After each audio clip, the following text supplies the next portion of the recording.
el cuarto tema específicamente, el cuarto tema en relación al espíritu de profecía.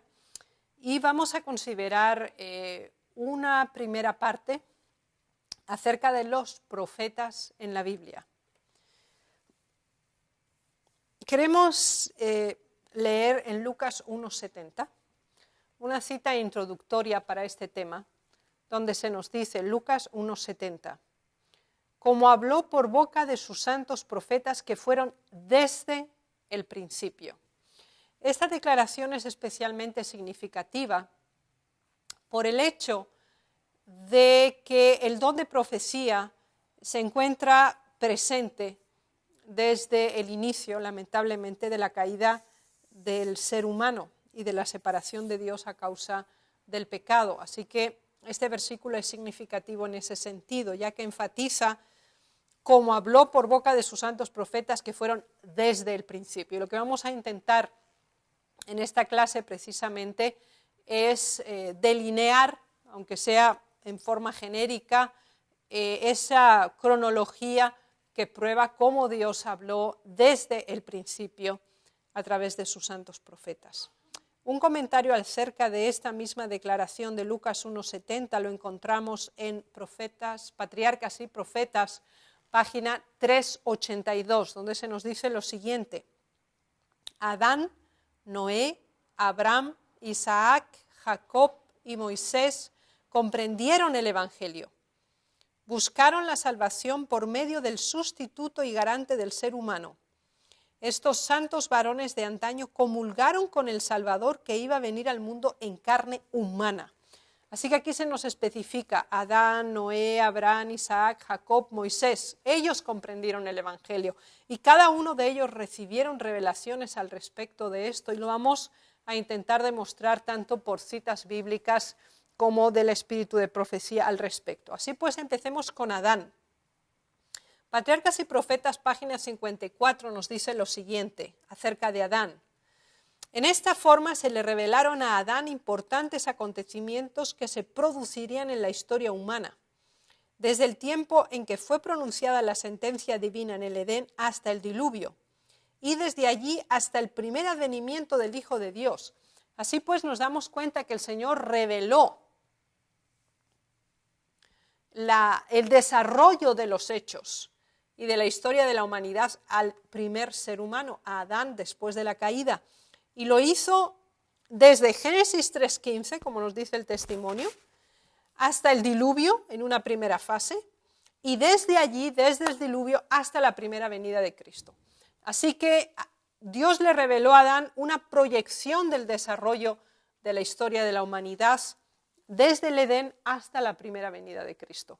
Imaginémonos cuán impresionado fue Adán con estas revelaciones que posiblemente perturbaron y entristecieron a la profundidad su propia vida. En Hebreos 11:4 se nos dice que por la fe Abel ofreció a Dios mayor sacrificio que Caín, y Patriarcas y Profetas nos comenta lo siguiente: Abel trajo la víctima inmolada, la vida sacrificada, y así reconoció las demandas de la ley que había sido quebrantada. En la sangre derramada contempló el futuro sacrificio, a Cristo muriendo en la cruz del Calvario, y al confiar en la expiación que iba a realizarse allí, obtuvo testimonio de que era justo y de que su ofrenda había sido aceptada. Así que vemos que se le reveló a Adán desde el Edén hasta el diluvio, hasta la primera venida de Cristo. Y aquí también con Abel, él contempló el futuro, el sacrificio de Cristo muriendo en la cruz. Así que él también tuvo esa revelación de Dios hasta su primera venida. Pero con Enoc nos damos cuenta que todavía se extendió mucho más la revelación, porque nos daremos cuenta que con él llegamos hasta la segunda venida de Cristo en revelación. Vayamos pues a Judas, la epístola de Judas, versículos 14 y 15 nos dice: de los cuales también profetizó Enoc, séptimo desde Adán, diciendo: he aquí el Señor es venido con sus santos millares a hacer juicio contra todos. Esta es una mención directa y explícita de la segunda venida de Cristo. ¿Qué nos comenta Patriarcas y Profetas, páginas 71 y 73? En visión profética se le instruyó concerniente a la muerte de Cristo y se le mostró su venida en gloria, acompañado por todos los santos ángeles. Dios reveló a Enoc su propósito de destruir al mundo mediante un diluvio y también le hizo más manifiesto el plan de la redención. Mediante el espíritu de profecía lo llevó a través de las generaciones que vivirían después del diluvio y le mostró los grandes eventos relacionados con la segunda venida de Cristo y el fin del mundo. Fíjense qué interesante la comunicación de información. Aquí tenemos a Adán. Y ya hemos constatado que a él se le reveló acerca de, desde el Edén hasta el diluvio y después hasta la primera venida de Cristo. Después seguimos y vamos a Abel. Y Abel también recibió esta misma información. Pero ahora nos vamos a Enoc, que era el séptimo de Adán. Y él recibe todo lo que recibió Adán, todo lo que recibió Abel, pero más. Si ellos habían recibido hasta la primera venida de Cristo, él recibe todo esto más la segunda venida de Cristo, junto con todos los eventos que relacionan la segunda venida de Cristo y hasta el fin del mundo. Nos dice el versículo, más el fin del mundo. Esta cadena de eslabón tras eslabón de la revelación de la verdad es altamente significativa porque nos permite comprobar esos 10 puntos de evidencia, si lo recuerdan, que es complementario, que es aditivo y que tiene un efecto directo sobre el individuo. En el caso de Noé, se nos dice en Hebreos 11:7, por la fe Noé, habiendo recibido respuesta de cosas que aún no se veían, porque a él se le anunció el diluvio y no había ninguna prueba física de que pudiera llover, porque sabemos que no había llovido hasta entonces, él lo creyó. Y sabemos que 120 años antes del diluvio, el Señor mediante un santo ángel comunicó a Noé su propósito, y le ordenó lo que tenía que hacer. Así que fue una revelación directa de un tema específico. Mientras nos damos cuenta que fue muchísimo más expresivo este asunto, Adán conocía que iba a haber el diluvio. Eso nos lo dice el espíritu de profecía. Y en Noé se confirmó. Así que Adán conocía del diluvio, Abel conocía del diluvio, Enoc conocía del diluvio, Noé conocía del diluvio y en su vida se ejecutó esa profecía, que había sido ya comunicada a su vez a Adán. Y aquí nos damos cuenta de la progresión, de la complementariedad y del cumplimiento de esos mismos pensamientos.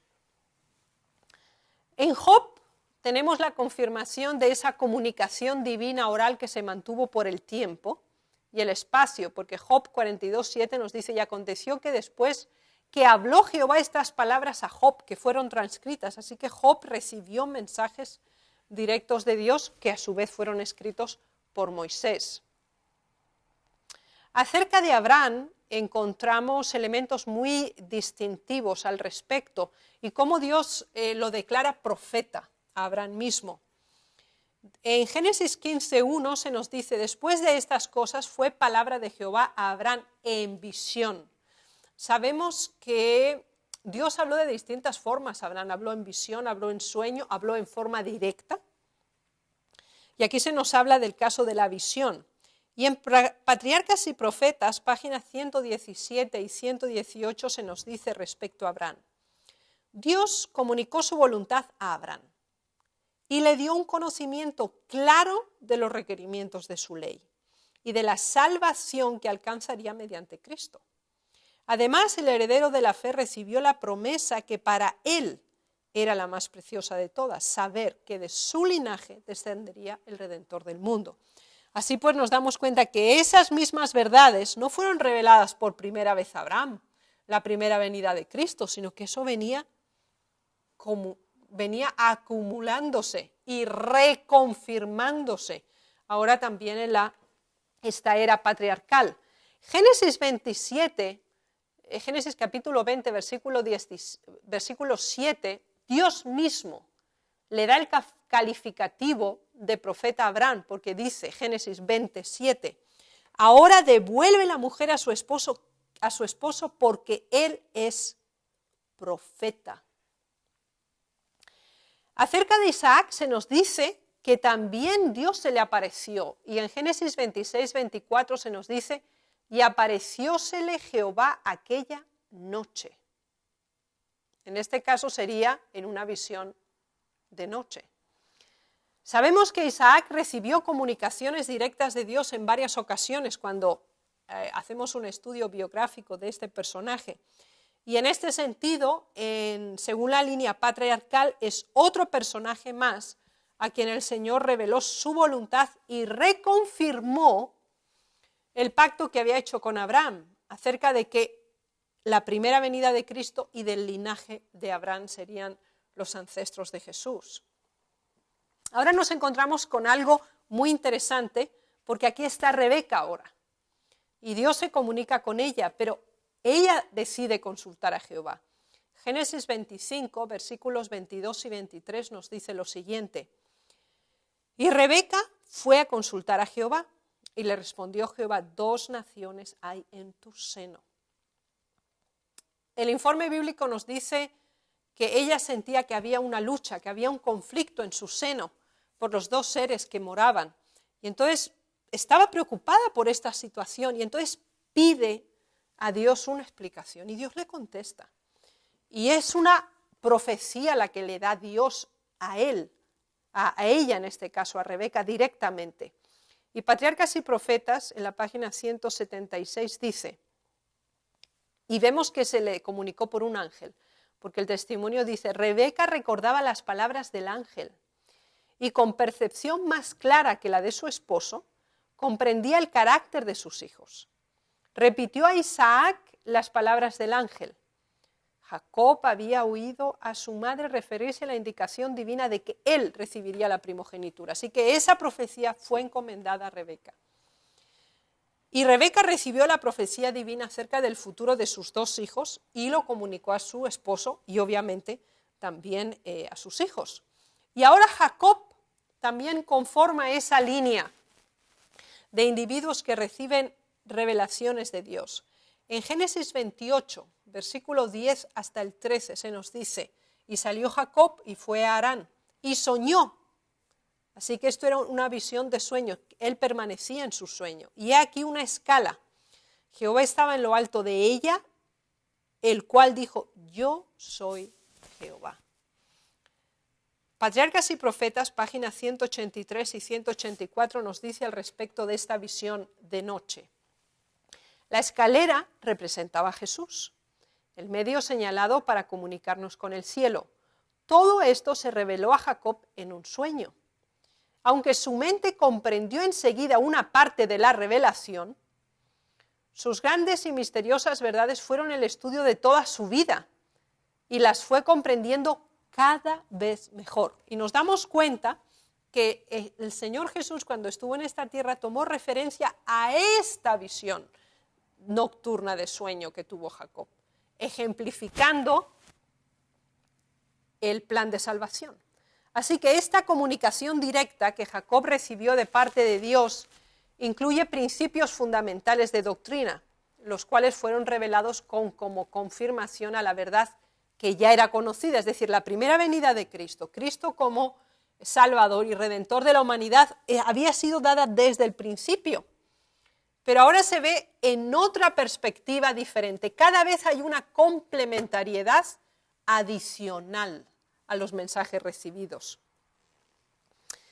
Con José, el hijo de Jacob, encontramos también elementos muy interesantes acerca de esta situación.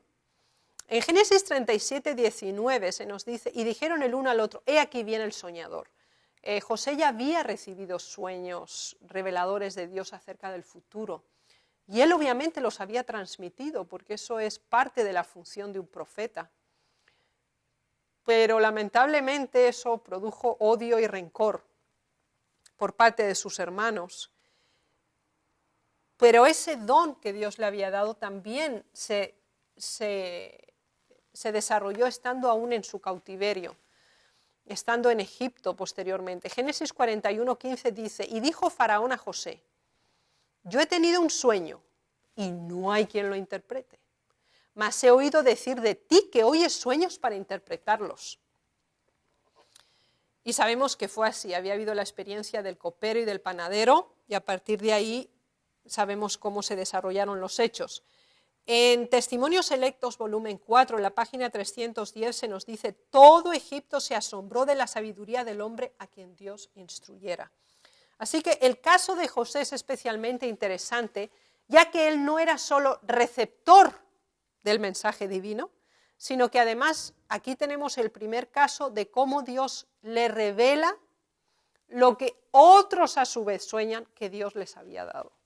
Así que este es un fenómeno interesante dentro del primer libro de la Biblia, como intérprete de los sueños, además de ser portador él mismo de los sueños. Con Moisés encontramos un fenómeno muy, muy interesante, Deuteronomio 34:10.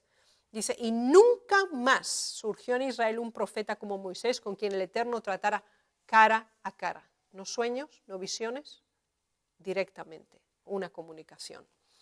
Patriarcas y Profetas, de la página 507 a la 509 se nos dice, alcanzó Moisés a divisar su historia después que se establecieran en la tierra prometida. La larga y triste historia de su apostasía y castigo se extendió ante él. Se le permitió mirar a través de los tiempos futuros y contemplar el primer advenimiento de nuestro Salvador. Vio Moisés cómo los discípulos de Jesús salían a predicar el Evangelio a todo el mundo. Así que de nuevo esa misma verdad se va reconfirmando y reconfirmando. Y con cada reconfirmación hay una amplitud, una adición, una comprensión mayor y más profunda. Porque ahora a Moisés se le revela que iban a tomar Canaán, pero a él se le reveló cómo iban a apostatar. Toda la época de los jueces, la época de la monarquía, la separación de los reinos, la deportación por Asiria, la deportación por Babilonia, el regreso de la deportación, la primera venida de Cristo y la extensión del cristianismo. Todo eso se le mostró a Moisés en una forma mucho más específica. Así que estas comunicaciones directas que Dios tuvo con Moisés son altamente significativas porque no solamente recibió mensajes para el presente, porque sabemos que parte de los libros de Moisés son contemporáneos, es decir, él escribe sobre lo que está pasando en ese momento. Escribió de lo que él no había vivido en el pasado, pero también se proyectó entonces hacia el futuro. Así que Moisés en ese sentido es un paradigma de profeta. Aarón, su hermano, también se convirtió en un portador de elementos de comunicación con Dios. Ya lo hemos mencionado en cuanto a que es elegido en Éxodo 7:1 para que él se comunique con Faraón lo que a su vez Dios le había comunicado a Moisés. Después es el portador del Urín y el Tumín, él como sumo sacerdote y después pasaría también al resto de los sumos sacerdotes. Y Patriarcas y Profetas nos dice que Aarón llevaba el nombre de Israel en su pecho, eran las 12 piedras, y comunicaba al pueblo la voluntad de Dios a través de la modalidad del Urín y el Tumín. Así que en un primer momento Aarón comunicaría a Faraón el mensaje que recibía de Moisés. Y en este sentido era el profeta de Moisés porque era el vocero de él. Ahora, más tarde, Aarón asume otra posición o adquiere otra categoría. La comunicación divina a través del Urín y el Tumín era una de las posibilidades de revelación de la voluntad divina, la cual se encontraba en el pectoral del sumo sacerdote. María, la hermana de Moisés. En Éxodo 15:20, ella es declarada profetiza, y dice, y María la profetisa, hermana de Aarón. Así que Patriarcas y Profetas 401 nos dice que Aarón y María ambos tenían el don de profecía y ambos habían estado asociados divinamente con Moisés en el libramiento de los hebreos. Así que los tres hermanos tenían el don de profecía. Eso es un elemento muy, muy, muy interesante.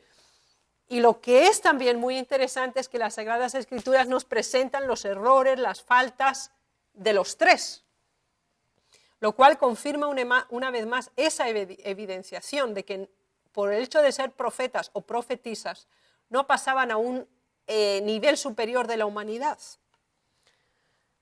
Tenemos otro elemento interesante acerca de los 70 ancianos. Y en Números 11:25 sabemos que ellos fueron elegidos con el fin de ser de ayuda, además de los caporales que ya se habían elegido de 1000, de 100 y de 10. En Números 11:25 dice, entonces Jehová descendió en la nube y le habló y tomó del espíritu que estaba en él. El espíritu era el don de profecía y lo puso en los 70 varones ancianos. Y cuando puso sobre ellos el espíritu, entonces, ¿cuál era el espíritu? Dice, cuando puso sobre ellos el espíritu, profetizaron y no cesaron. Así que recuerden una vez más, el medio, el origen de la inspiración es Dios. Y la tercera persona de la deidad es el elemento que transfiere esa información, el Espíritu Santo. Patriarcas y Profetas en la página 400 comenta este versículo del siguiente modo.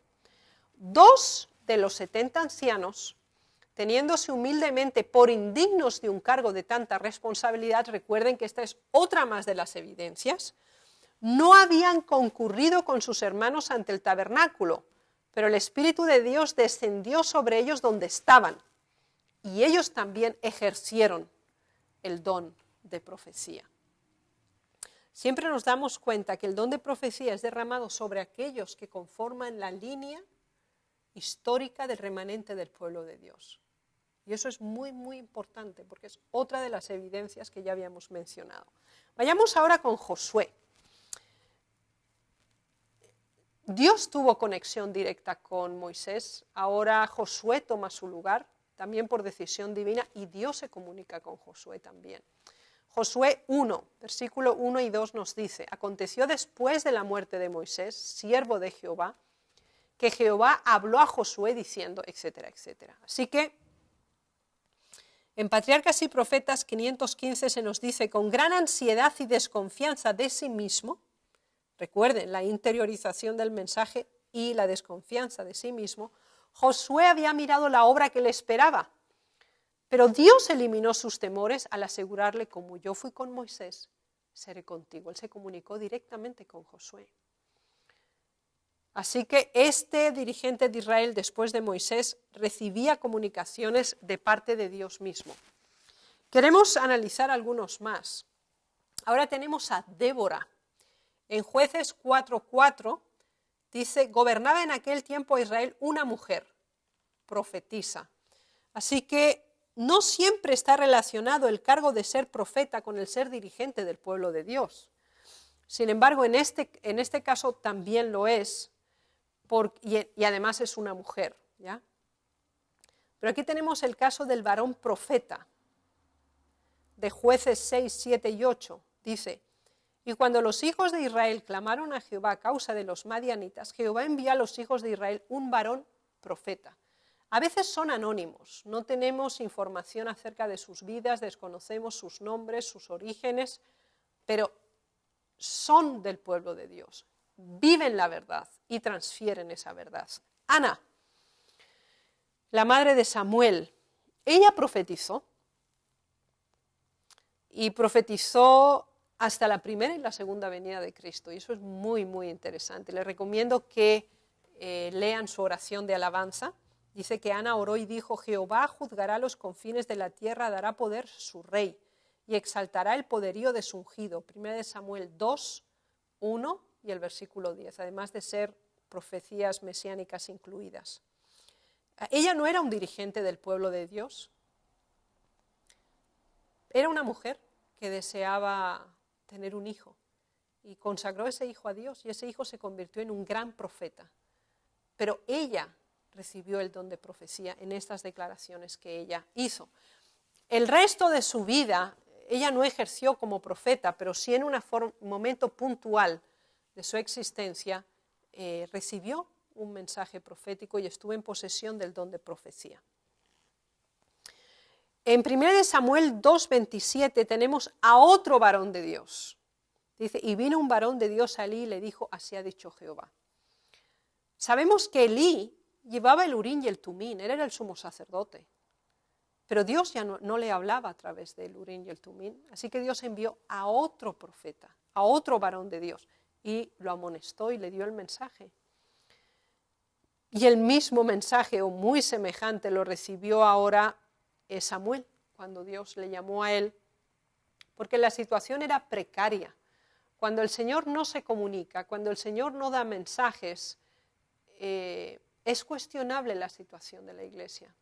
En 1 Samuel 3:1 dice, el joven Samuel ministraba a Jehová en presencia de Elí, y la palabra de Jehová escaseaba en aquellos días, no había visión con frecuencia. Samuel es declarado como fiel profeta de Jehová. Qué hermoso calificativo es este. 1 Samuel 3:20 nos dice, y conoció todo Israel, desde Dan hasta Beerseba, que Samuel era fiel profeta de Jehová. Así que él era el vidente, él veía, pero además también declaraba, comunicaba. Patriarcas y Profetas nos dice algo interesante, dice así, al transmitir fielmente la divina advertencia a la casa de Elí, por penoso que fuera dicho de ver, Samuel había dado pruebas evidentes de su fidelidad como mensajero de Jehová.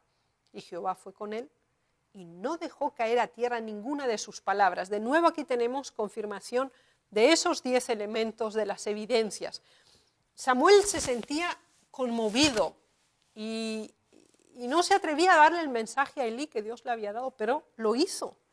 Por penoso que fuera, nos dice el testimonio, él cumplió su deber. Así que los profetas lo sentían el dolor, porque era un mensaje triste. Y era un mensaje de condenación y de amonestación, pero Samuel lo hizo, aunque lo hizo con dolor, pero él lo transfirió. Primera de Samuel 9, 8 y 9 es cuando por primera vez es a Samuel precisamente al que se le adjudica el nombre vidente, que después sería llamado profeta. Sabemos que Samuel escribió, y parte del libro de las crónicas de los reyes, especialmente de Saúl y de David, fue transcrito parcialmente por Samuel, de acuerdo a 2 de Crónicas 29:29. Los grupos de profetas con los que se contaba en el tiempo del pueblo de Israel son un elemento muy significativo en lo que se refiere al don de profecía. En 1 Samuel 10, 5 al 6 se nos dice, encontrarás una compañía de profetas que descienden del lugar alto, y delante de ellos salterio, pandero, flauta y arpa, y ellos profetizando. Entonces el Espíritu de Jehová vendrá sobre ti con poder, y profetizarás con ellos y serás mudado en otro hombre. Es el caso de Saúl. Después de que Saúl fue elegido por Dios como rey, habría una serie de evidencias que demostrarían que Dios lo había elegido. Y formaría parte de ese grupo de profetas. Saúl fue parte del grupo de los profetas y él profetizó. Y esto nos demuestra cómo el don de profecía descendió con él y nos da una declaración muy interesante. Dice, y serás mudado en otro hombre. El Espíritu de Dios tomó posesión de él y lo capacitó para esa elevada responsabilidad que Dios le había asignado. Al respecto, Patriarcas y Profetas en la página 662 nos explica lo siguiente. Cuando Saúl se le acercó, el Espíritu del Señor se apoderó también de él, de modo que unió el suyo a sus cantos de alabanza y profetizó con ellos. Hablaba con tanta fluidez y sabiduría. Cuando Saúl se unió a los profetas en su culto, el Espíritu Santo obró un gran cambio en él. La luz de la pureza y de la santidad divina brilló sobre las tinieblas del corazón natural. Vio la belleza de la santidad. El plan de la salvación, que antes le había parecido nebuloso e incierto, fue revelado a su entendimiento. El Señor le dotó de valor y sabiduría para su elevado cargo. Le reveló la fuente de fortaleza y gracia e iluminó su entendimiento con respecto a las divinas exigencias y sus propios deberes. Así que fueron varios los elementos significativos en este don de profecía a Saúl. Uno, se le dio una comprensión de la verdad, que él antes no había entendido correctamente, especialmente el plan de salvación, toda la estructura del sistema de sacrificios, que se relacionaba directamente con la primera venida de Cristo, en proyección también a la segunda venida de Cristo. Dios se lo reveló a Saúl. Él llegó a tener una comprensión que hasta entonces, nos dice el testimonio, era nebulosa e incierta. Eso fue una parte, la confirmación de la verdad, la comprensión de la verdad. Y ahora la capacitación para el cargo y el cumplimiento de los deberes que el Señor le estaba dando. Así que es altamente significativo la diversidad y la pluralidad de funciones que tiene el don de profecía en sí mismo. La actividad para esta lección se encuentra en el Espíritu de Profecía, en el libro El Espíritu de Profecía, que conforma Berea 1, en las páginas 21 y desde la página 21 a la página 31. Y tienen una actividad escrita que deben realizar. O sea, se debe elaborar una lista de las modalidades de revelación del espíritu de profecía de acuerdo a los ejemplos mencionados. Que hemos mencionado desde Adán hasta Saúl.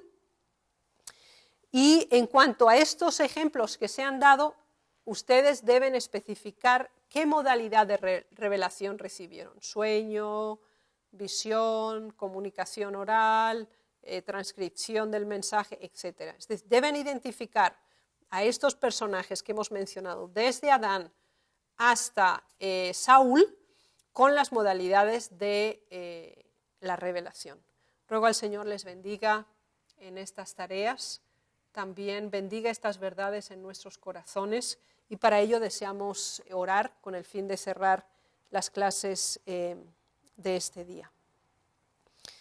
Padre nuestro que estás en los cielos, ante ti venimos con profundo agradecimiento y te rogamos de todo corazón que el don de profecía forme parte de nosotros también, Señor. Danos tu Santo Espíritu para tener una comprensión más profunda de tu verdad, para que tú nos capacites para los deberes que nos has encomendado y para que también nos puedas usar en la comunicación de tu verdad a otros. En el nombre de Jesús. Amén. El Señor les bendiga.